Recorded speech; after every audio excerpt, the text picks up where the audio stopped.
So wouldn't it be great if somebody could come and just take all your problems away? I mean, you walk into that restaurant, say you're an artist or a rapper, so you walk in that restaurant, and you see that person, you see that executive, and they come and they give you a deal. Wouldn't that just be great? But you don't think about the cost of something like that. Now, in the modern society, how things have changed, we've got caught up in this idea that we have to get put on by somebody, that somebody has to give us a deal in order for us to make it, that somebody has to come along and sweep all our problems away. But we never think about how we can put ourselves on.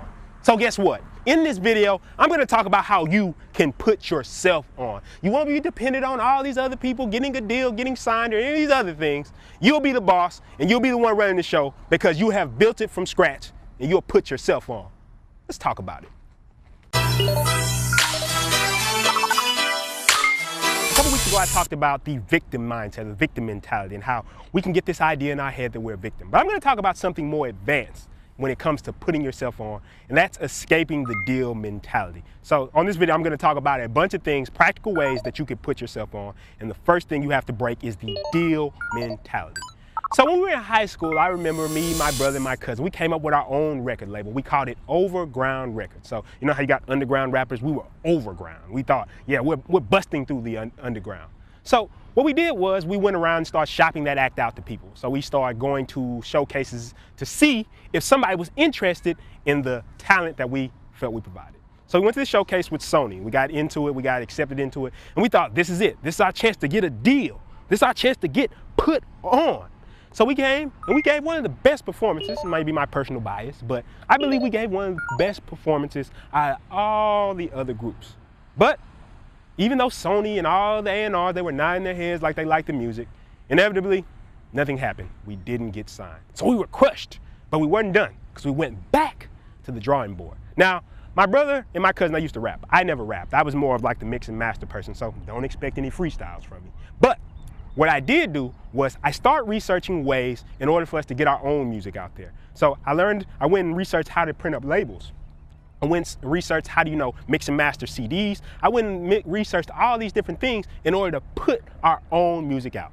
So we pressed up maybe between 100 and 400 CDs, and we sold them. We went directly to the people at our school, and sold these mixtapes. These things might be circulating around somewhere.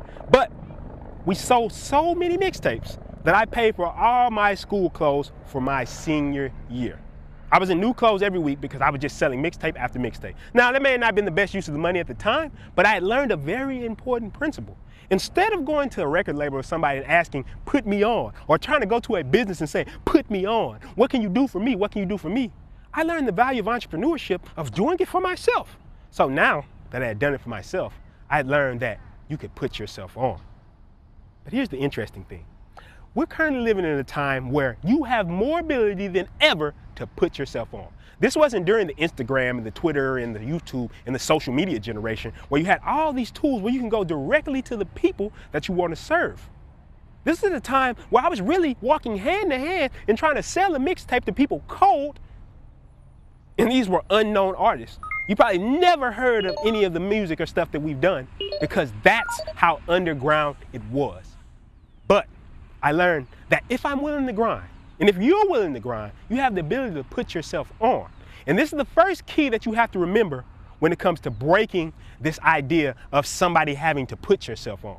So the next thing I'm going to talk about is what you need to understand about working with other groups or companies or corporations to make sure that you're putting yourself on and coming from a more powerful position. This is Jonathan Glover, and I'm talking about massive action. Massive Action Monday. You get out your bed and you do something. You're sitting at home, you're not working, you sleep till 1 o'clock, get your ass up. I see you, y'all see you. You eating that popcorn, put down that cheeseburger. The next thing you have to understand when it comes to putting yourself on is that when you're working with other companies and people, you have to always come to the table as an equal. So what do I mean by this? Most people, when they're getting the deal, somebody's giving you something. And just like anything else in your life, if somebody gives you something, they're gonna expect something back from you. Because look, you didn't pay for any of this stuff. You didn't put in the work. You didn't put in the time and effort to make your deal go, or your record go, or your business grow, or anything like that. Somebody came and did that for you. But the difference is when we're talking about the idea of an investor, somebody who pays for work or something that you've already put together. So in our example, let's say a record label or something like that, something simple. If you put together a body of work and a body of music, if you put together a business that's already viable and somebody comes and purchases that from you, then you're negotiating as an equal. I remember I was watching the show Shark Tank, and it was Damon John on there. He was talking about one of the businesses that came in. And the guy had a good idea, had a great idea, but the only problem was none of the sharks were biting because they said that it wasn't a business already. They said, you know, I don't really want to come in and deal with anybody that I have to mentor, I have to build their business up, I have to make it work, I have to systematize, I have to do processes. They didn't want to do any of that stuff, so inevitably, they did not give them the deal. But look, when you negotiate with somebody from that standpoint, there's a different conversation that's happening when you're saying that, oh, I'm going to build this up on my own and I'm going to negotiate as an equal. The second thing you have to understand when it comes to putting yourself on, you have to build the skills, you have to build the ideas, you have to build the concepts that you can use and bring to other people, so when you negotiate with them, you're always negotiating as an equal. But I'm gonna tell you, I'm not gonna leave it that simple. I'm not gonna just say that because that's very vague. I'm about to go even deeper on how you can put yourself on and talk about some practical strategies I used over the years to make sure that I was always putting myself on. So now we talked about those two different ideas about how to get out of this idea of that somebody has to put me on, which is the deal mentality, and coming to the table negotiating as equal. I'm gonna talk about some practical strategies that I used over the years, over my 8 years of entrepreneurship, in order to understand how to put myself on. This is how you get millionaires and people wanting to work with you, even if you're coming from absolute zero or nothing. So the first thing is becoming the endless student. So many people, when they get into business or they get into life or they get in a job, they just stop learning. I've heard some of my friends actually say, you know, I haven't picked up a book in years, which is honestly some of the stupidest shit I've ever heard, because you should never, ever stop learning. But before I go deep and think that, oh, you might say, oh, well, you know, what if I don't learn from books or something like that? There's basically two types of knowledge that you have to acquire in order to put yourself on. So the first thing is firsthand experience, and the second one is secondhand knowledge. So anything from books, friends, people who talk to you, that's secondhand knowledge. That's stuff that you get from a secondhand source. But that can always be tainted by somebody's own personal views or somebody's own personal perception or their unique background that they come from. So I may tell you something from secondhand experience, but when you try it, something's slightly different because it's related to my own experience. Now this is where principles come in. And besides that, you have firsthand experience. Now firsthand experience is going out there actually experimenting and doing it yourself, taking the principles that you hear from a video like this or anybody else, and then applying it, seeing what parts do work, what parts don't work, and then using that information in order to move forward.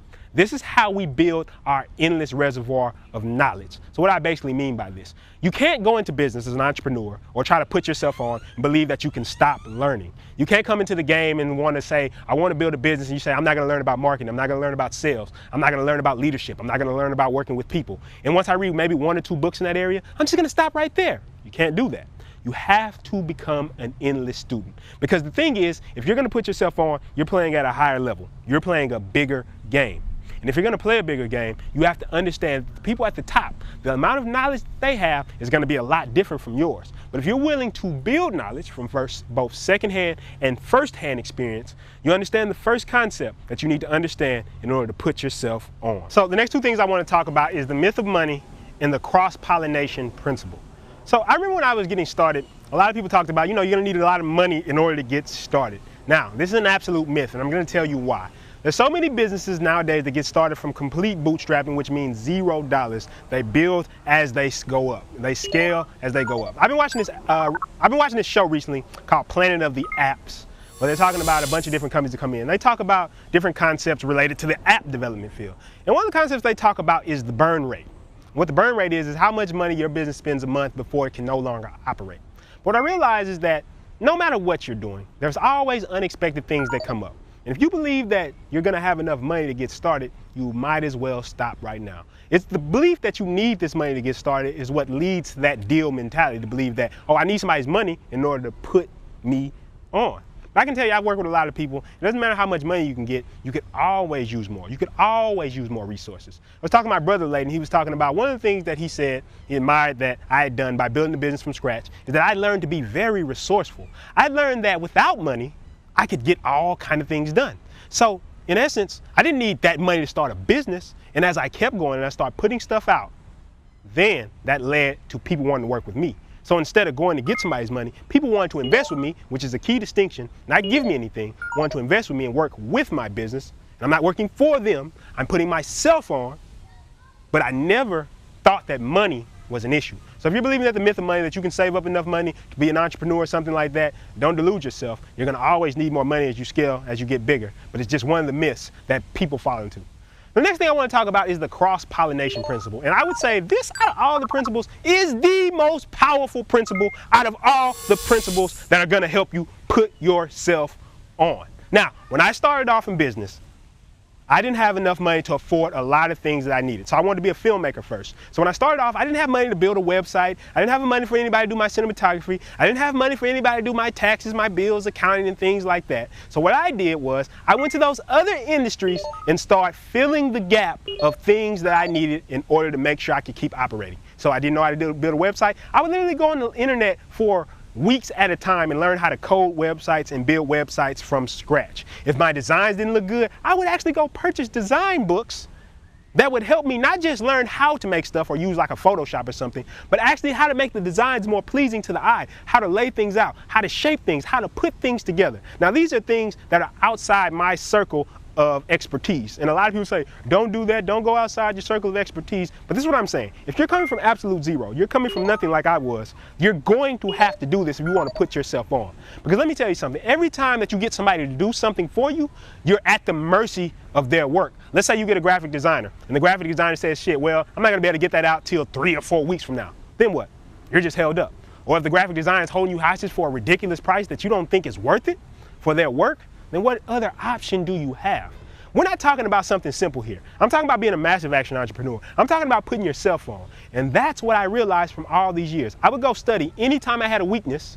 I would go study ways to bridge that gap. I'm not talking about weaknesses of personal character or yourself. I'm talking about things that you can go learn, learnable skills, things that you could go learn. If you're coming from $0, you're not gonna always be able to find somebody who can do these things for you. So I wanna point to another huge example of this and how I apply this even now today. Now that I have kind of learned more about business and learned more about, processes and systems and things like that, I tie this back to the first thing I talked about, being the endless student.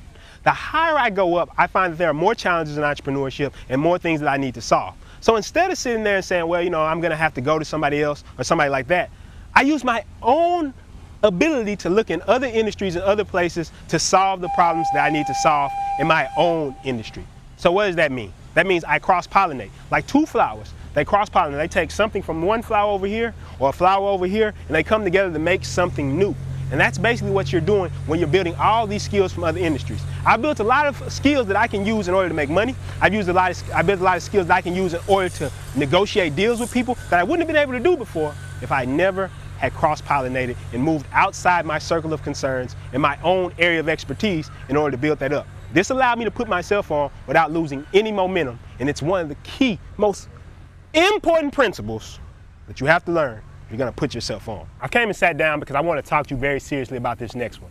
Now that you've kind of learned all these things that are gonna allow you to create momentum without stopping, how do we actually take these skills and apply it to the world in order for us to start generating money or revenue to put ourselves on? This is a very practical strategy. This is something I've used recently. You can even see this used all over by a lot of top business people when they launch products or services.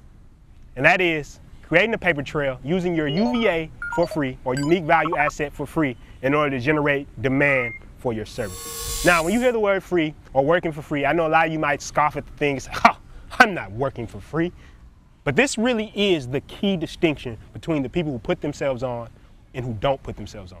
Now, like I said, you become the endless student, you cross-pollinate, you use concepts outside your own area of expertise in order to build something viable, a great service, a great product. You're coming to the table negotiating as an equal. So you're not somebody who's just walking around asking for a handout. You're somebody who's a serious business person who learned the skills and the techniques that are necessary to operate at this level. All this precedes what I'm about to tell you next. The next thing you have to do is serve the clients and customers that you want to serve for free in order to prove that the service or what you do works. So how does this manifest, say, with something like I do? I literally went to friends and family members and did work for absolutely free, $0. And people used to say, Prinston, you're crazy. Why are you doing this? Why are you helping this person for free? Why do you have this person who's not doing anything? Why are you helping this person who's janky? Why are you helping this person who's not really the best candidate for what you do? Because I was building a paper trail. I was building a body of work that allowed me to go to other people, higher level people, and say, hey, look, this is the work I've done. So I would go work with somebody and put out my absolute best work. I would put out narrative marketing videos, teach marketing businesses off, like my best work. I might even put some of it or clips from some of them in this video so you can see. I put out my best work, but guess what? I did all that for free.